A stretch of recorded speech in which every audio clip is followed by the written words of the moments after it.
આખરે જેનો ડર હતો તે જ થયું। યુક્રેનની ધરતી હાલ ભય, અસ્થિરતા, અશાંતિ, હિંસાથી ધ્રુજી રહી છે। અત્યાર સુધી યુદ્ધની ધમકી આપી રહેલા રશિયાએ યુક્રેન પર હુમલાઓ શરૂ કરી દેતા આખું વિશ્વ ભયમાં છે કે ક્યાંક આ કહેવાતી સૈન્ય કાર્યવાહી વિશ્વયુદ્ધમાં ન પરિણમે। જ્યાં શાંતિ હતી ત્યાં ભય છે, તબાહીનો મંજર છે, લોકો જીવ બચાવવા માટે વલખા મારી રહ્યા છે અને વિશ્વના બીજા દેશના નેતાઓ શાંતિની અપીલ કરી રહ્યા છે। રશિયાના રાષ્ટ્રપતિ પુતિને આદેશ આપ્યો અને રશિયાએ પાડોશી યુક્રેનના ડોનબાસ ક્ષેત્રમાં આખરે મોટા પાયે હુમલા શરૂ કરી જંગનું એલાન કરી દીધું। આ એલાન ન માત્ર યુક્રેન માટે હતું, પરંતુ અમેરિકા, યુરોપ સહિત નાટોના એ તમામ દેશો માટે હતું જે યુક્રેનને સમર્થન આપી રહ્યા છે। Народные республики Донбасса обратились к России с просьбой о помощи. Мною принято решение о проведении специальной военной операции. Ее цель – защита людей, которые на протяжении 8 лет подвергаются издевательствам, геноциду со стороны киевского режима. И для этого мы будем стремиться к демилитаризации и денацификации Украины, а также преданию суду тех, кто совершил многочисленные кровавые преступления против мирных жителей, в том числе и граждан Российской Федерации. કીવ, ડોનેત્સક, ક્રામાતોર્સ્કમાં સંભળાઈ રહ્યા છે ધડાકા। રશિયાએ યુક્રેનને તમામ દિશાએથી ઘેરી લીધું છે। યુક્રેનના સૈન્ય ઇન્ફ્રાસ્ટ્રક્ચરને નિશાન બનાવાઈ રહ્યા છે। અત્યાર સુધી 18 લોકોએ જીવ ગુમાવી દીધા છે અને વધતા હુમલા સાથે મૃત્યુઆંક પણ વધી રહ્યો છે। યુક્રેનમાં માર્શલ લો લાગુ કરી દેવાયો છે। જોકે યુક્રેન કહી રહ્યું છે કે અમે મજબૂત છીએ, અમે સૌ કોઈને હરાવીશું, અમે યુક્રેની છીએ। На Донбасі, в інших регіонах, на Сході, на півночі, на півдні ворог поніс серйозні втрати. Втрат ворога буде ще більше. Вони прийшли на нашу землю.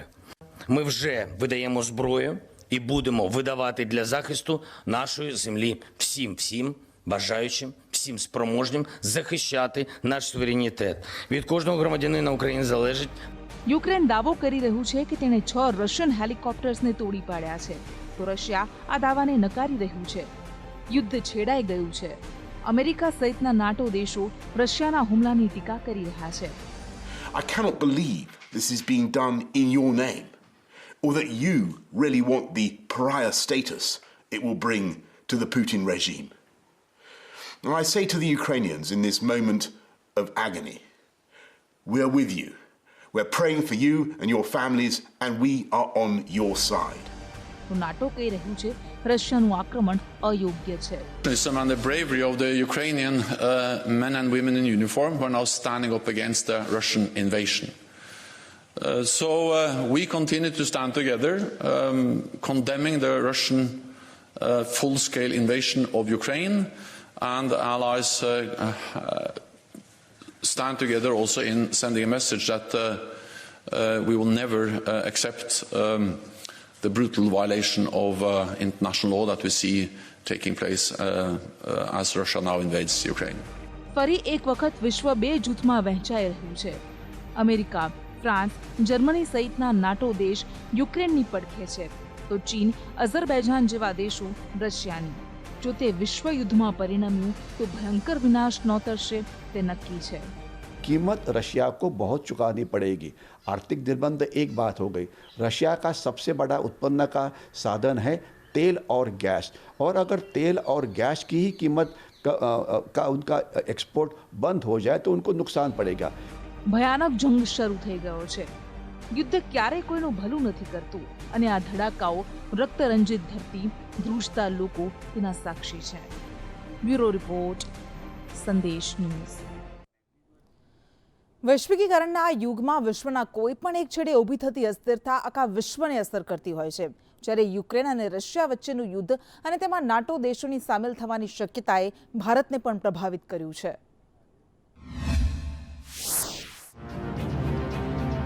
ભારત, જે અત્યાર સુધી રશિયાને યુક્રેનને સતત સંવાદથી ઉકેલ લાવવાની સલાહ આપી રહ્યું હતું, આજે આખરે બંને દેશો વચ્ચે યુદ્ધ શરૂ થઈ જતા યુક્રેન સંકટ પર પીએમ મોદીએ મહત્વપૂર્ણ બેઠક બોલાવી, જેમાં ગૃહમંત્રી, રક્ષામંત્રી, એનએસએ અજીત ડોભાલ સામેલ રહ્યા। પીએમ રશિયાના રાષ્ટ્રપતિ પુતિન સાથે વાત કરે તેવી પણ શક્યતા છે, જે પહેલા રક્ષામંત્રીએ નિવેદન આપ્યું હતું। स्थिति विषम है, इसमें कहीं दो राय नहीं है, लेकिन फिर भी हमारी गवर्नमेंट का पूरा इफर्ट है जो हमारे भारतवासी हैं, हमारे जो बच्चे वहां पर हैं, उन सभी को निकाला जाए। इंडिया का क्या स्टैंड है इस पे कुछ बोल दीजिए आप। भारत चाहता है कि शांति कायम होनी चाहिए। બીજી બાજુ રશિયાના હુમલા વચ્ચે યુક્રેને ભારત પાસે મદદ માંગી છે. યુક્રેનના રાજદૂતે વડાપ્રધાન નરેન્દ્ર મોદીને હસ્તક્ષેપ કરવા વિનંતી કરી છે. યુક્રેનના રાજદૂત ઇગોર પોલિખાએ કહ્યું કે his strong voice, Putin at least should think over. We are expecting for much more favorable attitude of the Indian government in this crisis situation. It's the moment of truth, moment of destiny. Ukraine પર રશિયાએ હુમલો કરતા 20,000 કરતા વધુ ભારતીયો યુક્રેનમાં ફસાઈ ગયા છે, જેઓ મદદની ગુહાર લગાવી રહ્યા છે. ચોતરફ ભયના માહોલ વચ્ચે તેઓ વતન પરત ફરવા ઝંખી રહ્યા છે. અહીં અમારી 24 ફેબ્રુઆરીની ફ્લાઇટની ટિકિટ હતી, જે યુક્રેન અને રશિયાના યુદ્ધના લીધે કેન્સલ થઈ ગઈ છે અને હાલ યુક્રેનમાં માર્શલ લૉ લાગુ કરવામાં આવે છે અને યુક્રેનનો એર સ્પેસ બી બંધ કરવામાં આવે છે, જેથી અમે કોઈ બી બીજી ફ્લાઇટની ટિકિટ બી બુક કરી શકતા નથી. આમ વિશ્વ યુદ્ધના ભણકારાએ આખી દુનિયાને ચિંતામાં મૂકી દીધી છે. ભારત તેના ફસાયેલા નાગરિકોને પરત લાવવા ચિંતાતુર છે, તો તેની આર્થિક અસરો પણ ભયંકર હશે, જે સામાન્ય લોકોની કમર તોડી નાખશે. બ્યુરો રિપોર્ટ, સંદેશ ન્યૂઝ. યુદ્ધને કારણે હજારો લાખો જિંદગીઓ બરબાદ થાય છે, પરંતુ તેની પરોક્ષ અસરો પણ એટલી જ ભયાનક હોય છે.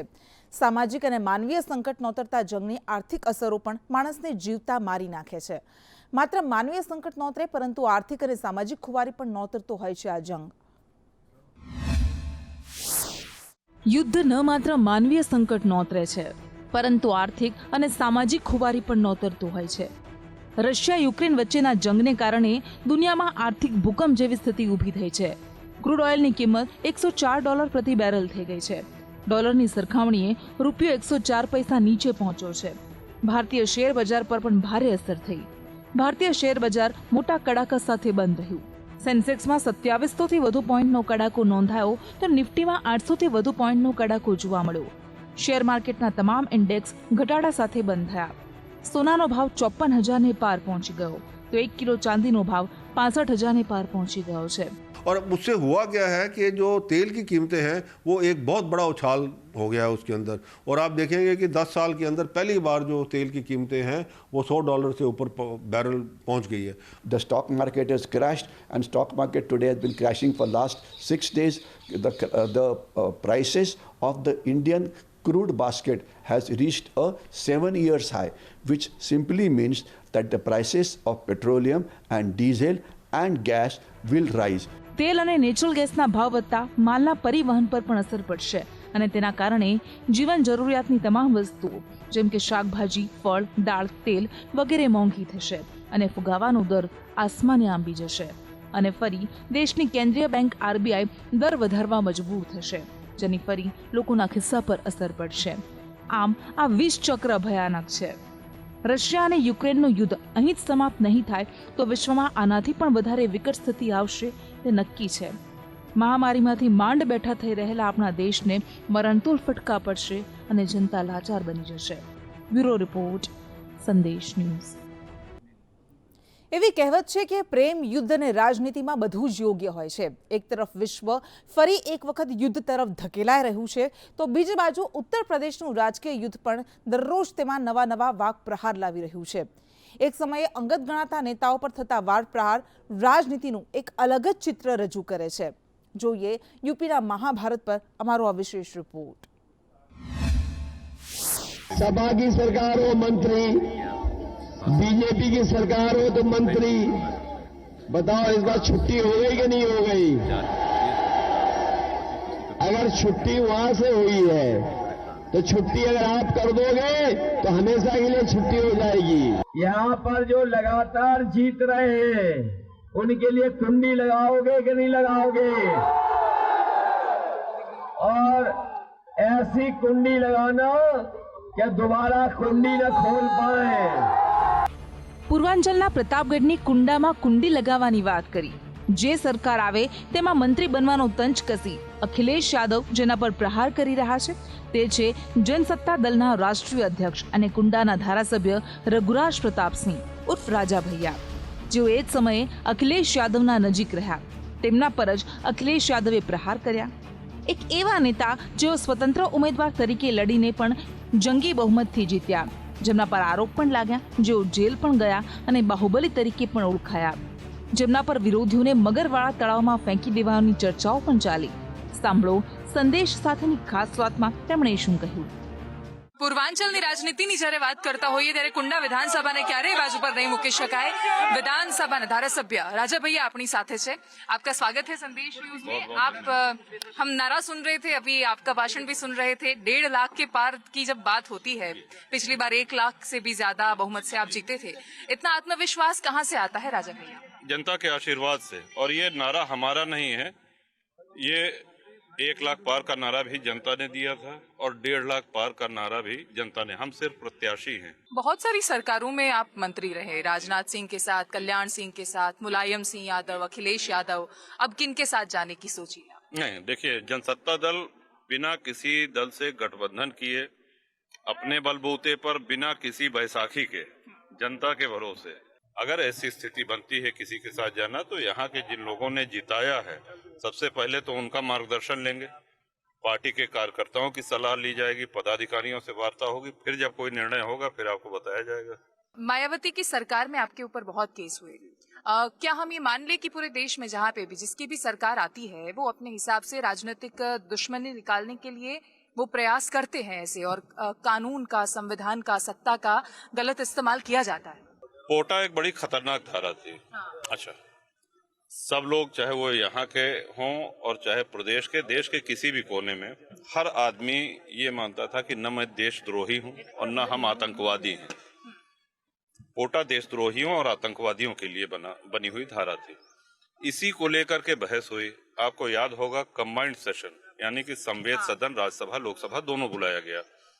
भारतीय राजनीतिक संसदीय इतिहास में 2 बार ऐसे मौके आए. एक सन 71 में आया था जब प्रिवी पर्स अबॉलिश होने थे, राज्यसभा लोकसभा, और या तो पोटा के मामले में. पोटा एक राष्ट्रीय बहस का मुद्दा बना और अंत में पोटा एक्ट समाप्त किया गया है.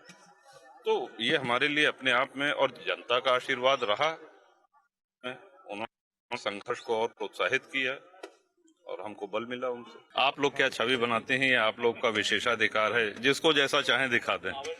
हम क्या हैं, कैसे हैं, ये हमारा पूरा परिवार जो यहाँ पे इकट्ठा है वो अच्छी तरह जानता है. આ તરફ ગૃહમંત્રી અમિત શાહે ફરી એક વખત સપા બસપાને સાફ કરવાનો વિશ્વાસ વ્યક્ત કર્યો. चुनाव जो हुए हैं उससे सुनिश्चित हो गया है सपा बसपा का सुपड़ा साफ होने वाला है. यहां पर फिर से एक बार 300 से ज्यादा सीटों के साथ भारतीय जनता पार्टी की सरकार चलने वाली है, ये तय हो. યુપીમાં 5મા તબક્કામાં 12 જિલ્લાની 61 બેઠકો પર મતદાન થવાનું છે અને હવે જનાદેશ નક્કી કરવાનો વારો છે પૂર્વાંચલની જનતાનો, જેથી તમામ પક્ષના દિગ્ગજો કાયમ ભૂલાતી અને ચૂંટણી સમયે યાદ આવતી જનતાને જીતવા માટે મથી રહ્યા છે. ફરી એક નેતા પર કસાયો મની લોન્ડરિંગને લઈને સકંજો અને ફરી શરૂ થયા વાર પલટવાર. ફરી ગરમાઈ મહારાષ્ટ્રની રાજનીતિ અને ફરી લાગ્યા કેન્દ્ર સરકાર પર કેન્દ્રીય એજન્સીઓનો દુરુપયોગ કરવાના આરોપ. મહારાષ્ટ્રની મહાવિકાસ અઘાડી સરકાર અને ભાજપ વચ્ચે ફરી શરૂ થયો છે રાજકીય જંગ. ભ્રષ્ટાચારને લઈને મહારાષ્ટ્રના ગૃહમંત્રી અનિલ દેશમુખ અને કમિશનર પરમબીરસિંહ જાડેજાના રાજીનામા, એનસીપી ચીફ સમીર વાનખેડે અને એનસીપી નેતા નવાબ મલિક વચ્ચે વાકયુદ્ધ બાદ હવે ફરી મહારાષ્ટ્રમાં ધમસાણ મચ્યું છે મની લોન્ડરિંગ અને દાઉદ ઇબ્રાહિમ સાથે કનેક્શનના આરોપોને લઈને. નવાબ મલિકને 3 માર્ચ સુધી ઈડીની કસ્ટડીમાં મોકલવામાં આવ્યા છે, જેને લઈને મુંબઈમાં મહાવિકાસ અઘાડીના નેતાઓએ વિરોધ પ્રદર્શિત કર્યો, જેમાં જયંત પાટીલ, અજીત પવાર જેવા નેતાઓ પણ જોડાયા. केंद्र पर आकरा प्रहार कराई रहा है. चोर की दाढ़ी में तिनका कि उनको लगा कि महाराष्ट्र की सरकार गिराने की भारतीय जनता पार्टी की जो रेस चली है उसमें आज एक बड़ा कदम फडणवीस साहब के कहने के मुताबिक शायद लिया गया है कि उनके एक मंत्री को अटकाओ, बोलो देखो ये सब ऐसे है सरकार गिरानी. ये राजनीति. फडणवीस साहब पानी से मछली बाहर होती है, उस तरह से पिछले 1.5 साल से तड़प रहे हैं। તો આ તરફ ભાજપના કાર્યકર્તાઓએ મલિકના રાજીનામાની માંગ કરતા પ્રદર્શન કર્યું। उद्धव ठाकरे और शरद पवार एक नया इतिहास निर्माण कर रहे हैं। नवाब मलिक जी अब कैबिनेट की मीटिंग में जेल में से वर्चुअल पार्टिसिपेशन हिस्सा लेंगे।